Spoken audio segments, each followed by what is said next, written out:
Hello, Abraham. I really like your teachings. They resonate with me greatly. I try to put them in practice on a daily basis. But there's one part of your teachings that I just can't seem to reconcile. And Leave it out.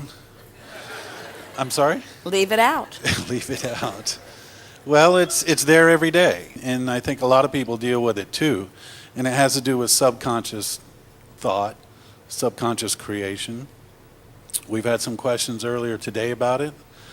And you said then to focus on now, what you're feeling now.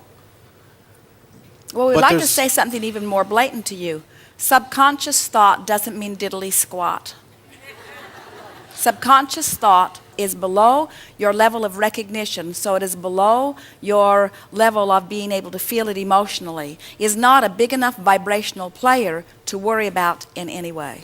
I hear you say that, but in my life, I know I've met people, and it's happened in my life, where things seem to manifest. In the first teachings of yours I came across, you said this frequently about Abraham, I would not have created this, but yet it's there in their life. Oh, but you weren't creating it from an unconscious or subconscious level. What's happening is people look at things they don't want and talk about things they don't want and feel negative emotion as they're doing it and ignore their guidance system and then call it subconscious. That we don't call that subconscious. Anything you're feeling emotion around is not subconscious. It's conscious, and you're getting a vibrational indicator to let you know that you're moving towards something that you do not want. So you're saying it's conscious thought, but we're ignoring it. We're saying it's conscious thought if you are having an emotion around it.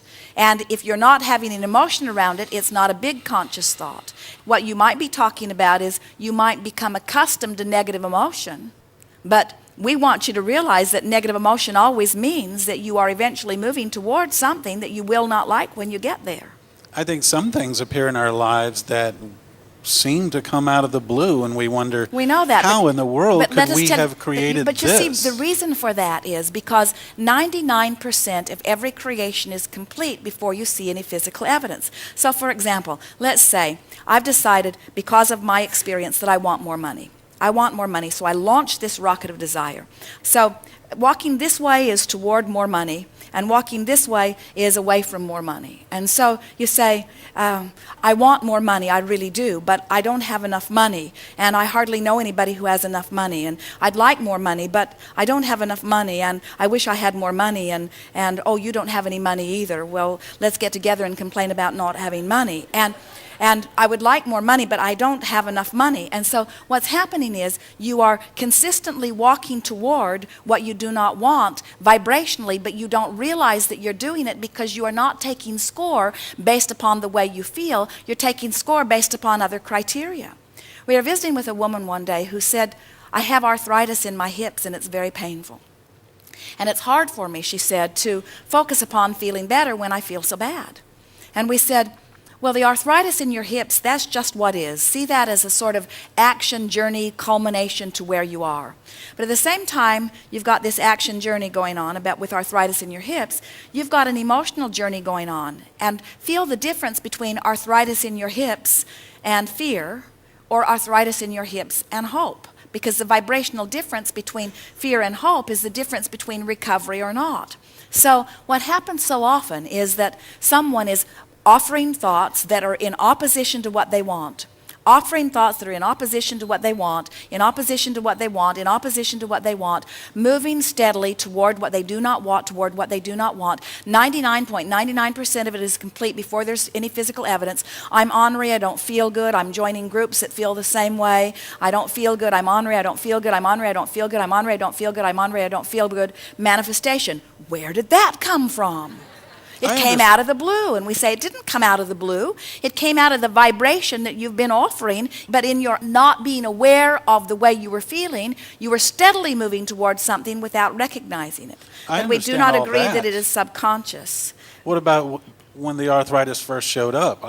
Did that woman, was she thinking before, oh, I'm afraid of arthritis, and brought it in? Maybe not. She might not have even heard of arthritis. But then how did it get there if she created it? Because the arthritis is symptomatic of the essence of the vibration that she was offering. In other words, the vibration was one of resisting. The vibration was one of not allowing maybe many things that she wanted. She might have felt disempowered. When we come back in the days that follow, we'll talk more about how, in the same way that there are emotions along this emotional scale, there are different illnesses that are consistent with different spots on the emotional scale. We just want to say to you that every illness or every being in any situation that is not as you want it to be is always, without exception, that you are resistant to what you do want. So the question is my resistance something that I could be aware of or not? You say, well, I don't think I'm aware of it because I wouldn't let it happen if I were aware of it, so maybe it's subconscious. And we say, we don't believe that it's because it's subconscious. We believe it's because you're getting guidance from your emotional system that you are ignoring. And we believe the reason that you ignore guidance, in other words, Esther watched the political debates, even though she knows that feeling good is most important, and her excuse was, it's interesting. So she put interest and stimulation of thought above what feels good, you see. A lot of people are saying, well, I think I should give this my attention because it's true. And we say, we would not use the fact that it's true as the criteria of whether we would activate it in our vibration, because there are true things that you want to activate and repeat in your experience, and true things that you don't want to activate and repeat in your experience. We would use the criteria of how does it feel when I focus upon it. We will begin with you in the morning if you are wanting, and chew through this in a more emphatic way, because we can feel the power of your question and we have a powerful answer in return. Good time for a segment of refreshment. We are complete.